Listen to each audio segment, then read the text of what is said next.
Welcome back to our channel Nandini kitchen. Friends, ಇದನ್ನು ನಾನು ತುಂಬ ರುಚಿಯಾಗಿರುವಂತಹ ತರಕಾರಿ ಹುಳಿಯನ್ನು ಮನೆಯಲ್ಲೇ ಇರುವಂಥ ಪದಾರ್ಥಗಳಿಂದ ಹೇಗೆ ಮಾಡ್ಕೊಳ್ಳೋದಂತ ನೋಡ್ಕೊಳ್ಳೋಣ. ಮೊದಲಿಗೆ ನಾನು 1 ಕಪ್ ತೊಗರಿಬೇಳೆಯನ್ನು ಸಣ್ಣ ಕುಕ್ಕರಲ್ಲಿ ಹಾಕ್ಕೊಂಡು ಇದನ್ನು 2-3 ಬಾರಿ ಚೆನ್ನಾಗಿ ತೊಳ್ಕೊಬೇಕು. ತೊಳ್ಕೊಂಡಾದ ನಂತರ ಬೇಳೆ ಮುಳುಗುವಷ್ಟು ನೀರನ್ನು ಹಾಕ್ಕೋಬೇಕು.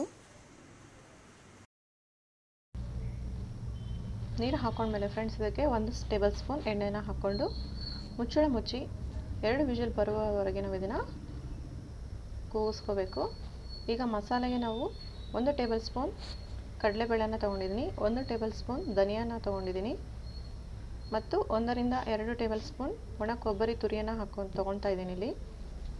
ಮತ್ತು ಖಾರಕ್ಕೆ ನಾನು ಬ್ಯಾಡಗಿ ಮೆಣಸಿನ್ಕಾಯಿನ ತೊಗೊಂಡಿದ್ದೀನಿ 7-8. ನೀವು ಬೇಕಾದರೆ ಗುಂಟೂರು ಅಥವಾ ಬ್ಯಾಡಗಿ ಮೆಣಸಿನ್ಕಾಯಿ 2 ಸಮ ಪ್ರಮಾಣದಲ್ಲಿ ತೊಗೋಬಹುದು. ಇದು ಕಲರ್ ಮತ್ತು ಖಾರ ಮೈಲ್ಡ್ ಆಗಿರೋದ್ರಿಂದ ನಾನು ಈ ಬ್ಯಾಡಗಿ ಮೆಣಸಿನ್ಕಾಯಿನ ಮಾತ್ರ ತೊಗೊಂಡಿದ್ದೀನಿ. ಮತ್ತು ಹುಳಿಗೆ ನಾನು ನಿಂಬೆಹಣ್ಣಿನ ಗಾತ್ರದಷ್ಟು ಹುಣಸೆಹಣ್ಣು ನಾವು ಚೆನ್ನಾಗಿ ತೊಳ್ಕೊಂಡು ಇದನ್ನು 10-15 ನಿಮಿಷ ನಾವು ನೆನೆ ಇಡಬೇಕಾಗುತ್ತೆ. ಮತ್ತು ಅದರ ರಸವನ್ನು ನಾವು ಚೆನ್ನಾಗಿ ತೆಗೆದಿಟ್ಕೋಬೇಕು. ಇದು ಹುಳಿಗೆ ನಾವು ಹಾಕೋಬೇಕಾಗುತ್ತೆ. ಫ್ರೆಂಡ್ಸ್, ನಾನು ತರಕಾರಿಯಲ್ಲಿ ಸೌತೆಕಾಯಿ, ಆಲೂಗಡ್ಡೆ ಮತ್ತು ಕ್ಯಾರೆಟ್ಗಳನ್ನು ಯೂಸ್ ಮಾಡಿದ್ದೀನಿ. ನಿಮಗೆ ಯಾವುದಿಷ್ಟೋ ಆ ತರಕಾರಿಗಳನ್ನು ನೀವು ಇದರಲ್ಲಿ ಬಳಸಬಹುದು. ನುಗ್ಗೆಕಾಯಿ, ಸೋರೆಕಾಯಿಗಳಂಥ ಇಂಥ ತರಕಾರಿಗಳನ್ನು ನೀವು ಬಳಸ್ಕೋಬಹುದು. ಇವಾಗ ನಾನು ಒಂದು ಬಾಣಲೆಯಲ್ಲಿ ಇಟ್ಕೊಂಡು ಅದಕ್ಕೆ 1 ಟೇಬಲ್ ಸ್ಪೂನ್ ಎಣ್ಣೆಯನ್ನು ಹಾಕಿ ನಾವು ಮಸಾಲೆ ದಿನಸನ್ನು ಪುಡಿ ಮಾಡ್ಕೋಬೇಕಾಗುತ್ತೆ ಹುಳಿಗೆ. ಅದಕ್ಕೆ ನಾನು ಧನಿಯಾ ತೊಗೊಂಡಿದ್ದೀವಲ್ಲ, ಆ ಧನಿಯನ್ನು ಹಾಕ್ಕೊಂಡು ಸಣ್ಣ ಉರಿಯಲ್ಲಿ ಇದನ್ನು ಫ್ರೈ ಮಾಡ್ಕೋಬೇಕು. ಹೊತ್ತಿಸಬಾರ್ದು ಫ್ರೆಂಡ್ಸ್, ಸಣ್ಣ ಮೀಡಿಯಮ್ ಉರಿಯಲ್ಲಿ ಇಟ್ಕೊಂಡು ಇದನ್ನು ನಾವು ಫ್ರೈ ಮಾಡ್ಕೋಬೇಕು. ಹುರಿದಾದ ನಂತರ ಇದನ್ನು ಒಂದು ಪ್ಲೇಟಿಗೆ ನಾವು ತೆಗೆದಿಟ್ಕೋಬೇಕು. ಮತ್ತು ಅದೇ ಬಾಣಲೆಗೆ ಸ್ವಲ್ಪ ಎಣ್ಣೆಯನ್ನು ಹಾಕಿ ಕಡಲೆಬೇಳೆ ತೊಗೊಂಡಿದ್ದೀವಲ್ಲ, ಆ ಕಡಲೆಬೇಳೆಯನ್ನು ಹಾಕಿ ಸ್ವಲ್ಪ ಕಲರ್ ಚೇಂಜ್ ಆಗಬೇಕು ಅಲ್ಲಿವರೆಗೆ ನಾವು ಇದನ್ನು ಫ್ರೈ ಮಾಡ್ಕೋಬೇಕು. ಎಣ್ಣೆಯಲ್ಲಿ ಸಣ್ಣ ಉರಿಯಲ್ಲಿ ನಾವು ಇದನ್ನು ಫ್ರೈ ಮಾಡ್ಕೋಬೇಕು.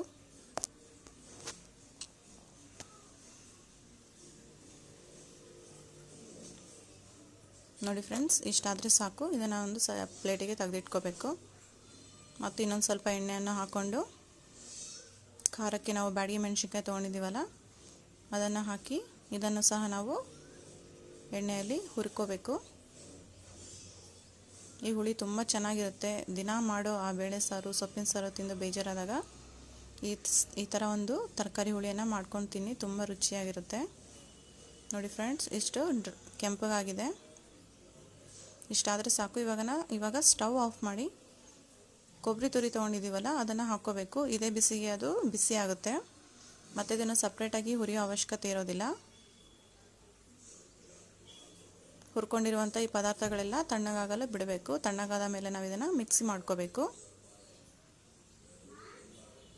ಇವಾಗ ಫ್ರೆಂಡ್ಸ್, ನಾವು ಕುಕ್ಕರನ್ನು ಬೇಳೆಯನ್ನು ಕುದಿಸ್ಕೊಂಡಿದ್ದೀವಲ್ಲ, ಒಂದು ಅರ್ಧ ಬೇಳೆ ಕುದ್ದಿದೆ. ಇದಕ್ಕೆ ನಾವೀಗ ತೊಗೊಂಡಿರುವ ತರಕಾರಿಗಳನ್ನೆಲ್ಲ ಈ ಬೇಳೆಗೆ ಹಾಕ್ಕೋಬೇಕು. ಈ ಥರ ಮಾಡ್ಕೊಳೋದ್ರಿಂದ ಬೇಳೆ ಮತ್ತು ತರಕಾರಿ ತುಂಬ ಚೆನ್ನಾಗಿ ಬೇಯುತ್ತೆ. ಬೇಳೆ ಮತ್ತು ನಾವು ದಟ್ಟಿಸೋ ಅವಶ್ಯಕತೆ ಇರೋದಿಲ್ಲ. ಡೈರೆಕ್ಟಾಗಿ ನಾವು ಈ ಥರ ಮಾಡ್ಕೋಬೋದು.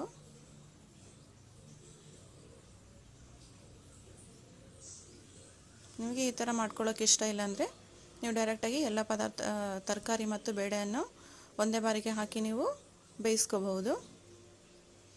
ಇವಾಗ ಇದಕ್ಕೆ ನಾನು ತರಕಾರಿ ಮುಳುಗುವಷ್ಟು ನೀರನ್ನು ಹಾಕ್ಕೊಂಡಿದ್ದೀನಿ ಮತ್ತು ರುಚಿಗೆ ಕಲ್ಲುಪ್ಪನ್ನು ಹಾಕ್ಕೊಂಡಿದ್ದೀನಿ. ಈಗ ಇದಕ್ಕೆ ಮುಚ್ಚಳವನ್ನು ಮುಚ್ಚಿ 1 ವಿಜಿಲ್ ಬಂದರೆ ಸಾಕು ಫ್ರೆಂಡ್. ಜಾಸ್ತಿ ವಿಜಿಲ್ ಮತ್ತೆ ನಾವು ಬರೆಸಬಾರ್ದು, ಇಲ್ಲಾಂದರೆ ತರಕಾರಿ ಎಲ್ಲ ತುಂಬ ಸ್ಮ್ಯಾಶ್ ಆಗಿಬಿಡುತ್ತೆ. ಇವಾಗ ಆರಿರುವಂತಹ ಈ ಪದಾರ್ಥಗಳನ್ನು ಮಿಕ್ಸಿ ಜಾರಿಗೆ ಹಾಕ್ಕೊತಾ ಇದ್ದೀನಿ. ಹುಳಿಗೆ ಪುಡಿ ಮಾಡ್ಕೋಬೇಕಲ್ವ. ಕಡಲೆಬೇಳೆ, ಒಣ ಕೊಬ್ಬರಿ, ಧನಿಯಾ ಮತ್ತು ಬ್ಯಾಡಗಿ ಮೆಣಸಿನ್ಕಾಯಿ, ಇಷ್ಟನ್ನೆಲ್ಲ ಹಾಕ್ಕೊಂಡು ನಾವು ಪುಡಿ ಮಾಡ್ಕೋಬೇಕು. ನೈಸಾಗಿ ಪುಡಿ ಮಾಡ್ಕೋಬೇಕು, ತರಿಯಾಗಿ ನಾವು ಮಾಡ್ಕೋಬಾರ್ದು.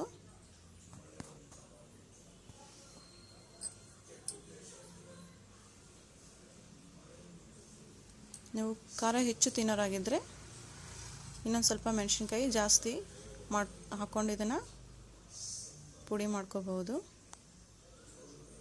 ನೀವು ಯಾವ ಬಾಣಲೆಯಲ್ಲಿ ನೀವು ಹುಳಿ ಮಾಡ್ತಾಯಿದ್ದೀರಲ್ಲ, ಅದೇ ಬಾಣಲೆಗೆ ತೆಗೆದಿಟ್ಟುಕೊಂಡಿರುವಂತಹ ಹುಣಸೆ ಹಣ್ಣಿನ ರಸವನ್ನು ಹಾಕ್ಕೊಂಡಿದ್ದೀನಿ. ಒಲೆ ಆನ್ ಮಾಡಿಲ್ಲ ಫ್ರೆಂಡ್ಸ್, ಆಫಲ್ಲೇ ಇದೆ. ಮತ್ತು ಇವಾಗ ನಾವು ರುಬ್ಬಿಟ್ಕೊಂಡಿರುವಂತಹ ಹುಳಿ ಪುಡಿಯನ್ನು ಇದಕ್ಕೆ ಹಾಕ್ಕೊಳ್ತಾ ಇದ್ದೀನಿ.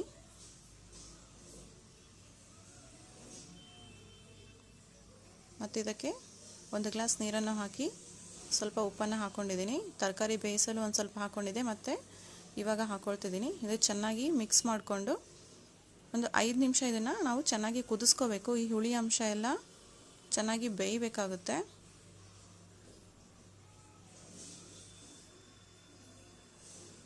ನೋಡಿ ಫ್ರೆಂಡ್ಸ್, ಚೆನ್ನಾಗಿ ಕುದೀತಾ ಇದೆ.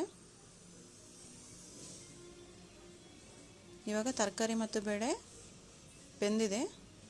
ಇದನ್ನು ಒಂದು ಸತಿ ನಾವು ಚೆನ್ನಾಗಿ ಮಿಕ್ಸ್ ಮಾಡಿಕೊಂಡು ಕುದೀತಿರುವ ಇದಕ್ಕೆ ಹಾಕೊಳ್ಳೋಣ ಹುಳಿಗೆ. ಇಷ್ಟೇ ಫ್ರೆಂಡ್ಸ್, ತುಂಬ ಸುಲಭವಾಗಿ ಮಾಡ್ಕೋಬಹುದು, ತುಂಬ ಈಸಿಯಾಗಿ ಈ ತರಕಾರಿ ಹುಳಿಯನ್ನು ಮಾಡ್ಕೋಬಹುದು. ನೀವು ಕನ್ಸಿಸ್ಟೆನ್ಸಿ ನೋಡಿಕೊಂಡು ನೀರು ಹಾಕೋಬೇಕು. ತೀರಾ ನೀರಾಗಿ ಇರಬಾರ್ದು, ತೀರಾ ಗಟ್ಟಿಯಾಗೂ ಇರಬಾರ್ದು. ಈ ಹದದಲ್ಲಿ ತೋರಿಸ್ತಾ ಇದ್ದೀನಲ್ಲ, ಈ ಹದದಲ್ಲಿ ಮಾಡಿಕೊಂಡ್ರೆ ಸಾಕು. ಇದನ್ನು ಒಂದು 2-3 ಕುದಿ ಬಂದ ಮೇಲೆ ಆಫ್ ಮಾಡ್ಕೊಂಬಿಡಿ. ಈಗ ಇದಕ್ಕೆ ಒಂದು ಒಗ್ಗರಣೆಯನ್ನು ಹಾಕೊಳ್ಳೋಣ. ಒಂದು ಬಾಣಲೆ ಇಟ್ಕೊಂಡಿದ್ದೀನಿ. ಎಣ್ಣೆಯನ್ನು ಹಾಕಿ ಎಣ್ಣೆ ಕಾದ ನಂತರ ಸಾಸಿವೆ, ಜೀರಿಗೆ ಮತ್ತು ಬ್ಯಾಡಗಿ ಮೆಣಸಿನ್ಕಾಯಿನ ಈ ಥರ ತುಂಡುಗಳನ್ನಾಗಿ ಮಾಡಿಟ್ಕೊಂಡಿದ್ದೀನಿ, ಅದನ್ನು ಹಾಕ್ಕೊಂಡಿದ್ದೀನಿ. ಮತ್ತು ಕರಿಬೇವನ್ನು ಹಾಕ್ಕೊಂಡು ಚೆನ್ನಾಗಿ ಕೆಂಪಗಾಗೋವರೆಗೆ ಇದನ್ನು ನಾವು ಎಣ್ಣೆಯಲ್ಲಿ ಹುರ್ಕೋಬೇಕು. ಹಿಂಗು ಇದ್ದರೆ ಹಿಂಗನ್ನು ಸಹ ಹಾಕ್ಕೊಳ್ಳಿ ಫ್ರೆಂಡ್ಸ್, ನನ್ನ ಹತ್ರ ಇರಲಿಲ್ಲ. ಇವಾಗ ಇದನ್ನು ಹುಳಿ ಮಾಡ್ಕೊಂಡಿದ್ದೀವಲ್ಲ ಅದಕ್ಕೆ ಹಾಕ್ಕೋಬೇಕು ಒಗ್ಗರಣೆ. ಈಗ ತುಂಬ ಸುಲಭವಾಗಿ ರುಚಿಯಾಗಿ ತರಕಾರಿ ಹುಳಿಯನ್ನು ಮಾಡೋದನ್ನು ತೋರಿಸಿದ್ದೀನಿ ಫ್ರೆಂಡ್ಸ್. ನೀವು ಒಂದು ಸಲ ಟ್ರೈ ಮಾಡಿ ಹೇಗೆ ಬಂದಿದೆ ಅಂತ ಕಮೆಂಟ್ಸ್ ಮೂಲಕ ತಿಳಿಸಿ. ಒಂದು ಲೈಕ್ ಮಾಡಿ, ಸಬ್ಸ್ಕ್ರೈಬ್ ಮಾಡ್ಕೊಳ್ಳಿ. Thank you for watching.